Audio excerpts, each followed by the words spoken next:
एक समय की बात है, एक आदमी था। वह चोरी का काम करता था। अपना जीवन यापन वह चोरी से ही करता था।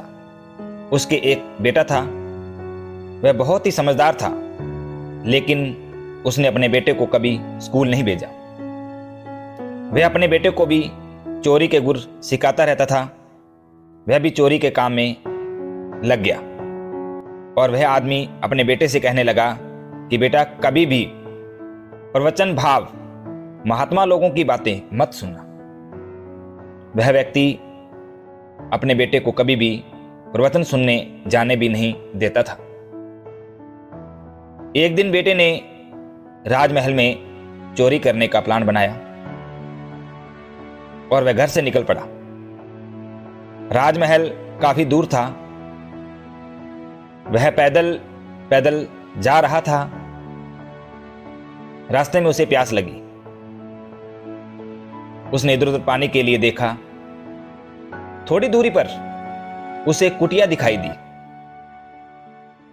वह कुटिया की ओर पानी पीने के लिए गया। वहां क्या देखता है कि बहुत से लोग नीचे बैठे हैं और एक महात्मा जी प्रवचन दे रहे हैं। वह पानी पीने लगता है। पानी पीते पीते उसे महात्मा जी की कुछ बातें सुनाई दे रही थी। उसे पहली बात सुनी, कभी झूठ मत बोलो। दूसरी बात, जिसका भी नमक खाओ उसके साथ धोखा मत करो। उसने ये बातें सुन सोचा कि इतने लोग सुनने के लिए बैठे हैं, कुछ तो बात होगी। क्यों न इन दो बातों पर अमल करके देखा जाए। यह सोचता हुआ वह राजमहल की ओर बढ़ा। थोड़ा अंधेरा हो चुका था। वह राजमहल के दरवाजे पर खड़े चौकीदारों ने पूछा, कैसे आए? उसे महात्मा की बात याद आ गई और उसने सोचा, झूठ नहीं बोलूंगा, देखता हूं क्या होता है। उसने चौकीदार से कहा, चोरी के लिए आया हूं। चौकीदारों ने सोचा कि कोई राजा का रिश्तेदार है, अपने से मजाक कर रहा है। उसे चौकीदारों ने नहीं रोका और जाने दिया।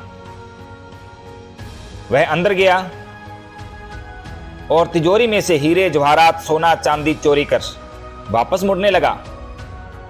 उसे रसोई घर दिखाई दिया। उसे भूख तो लगी थी। उसने सोचा कुछ खा लिया जाए। वह खाना खाता है और वहां से चलने लगता है तो उसे महात्मा की कही बात याद आती है कि जिसका नमक खाए उसके साथ धोखा न करे। वह सारा चोरी का सामान वहीं छोड़कर वापस आ जाता है। थोड़ी देर में कोई रसोई घर में आता है और सारा सामान देखकर शोर मचाता है और थोड़ी देर में उसका पीछा कर उसे पकड़कर सुबह होने पर राजा के सामने पेश किया जाता है। तो राजा उससे सारी बात पूछता है तो वह राजा को बताता है कि राजा साहब, मैंने झूठ नहीं बोला, सच बोलकर आपके दरबार में आया था और बाद में सामान चोरी किया, लेकिन फिर मैंने आपकी रसोई से खाना खाया। खाने में आपका नमक था तो मैंने आपका नमक खा लिया और चोरी का सामान मैंने वहीं रख दिया और चला गया, क्योंकि जिसका नमक खाए उसके साथ धोखा नहीं करना चाहिए। राजा उसकी इन बातों से बहुत प्रभावित हुआ और उसे आपके राज दरबार में मंत्री पद पर नियुक्ति दे दी। वह लड़का कुछ दिन बाद घर पहुंचा तो अपने बाप को सारी कहानी बताता है कि मात्र 2 बातें सुनने से मेरी तो जिंदगी ही बदल गई।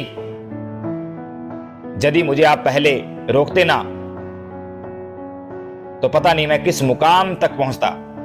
तो दोस्तों, सज्जन लोगों की बातों को सुने और उन पर अमल फरमाएं, आपकी लाइफ बदल सकती है।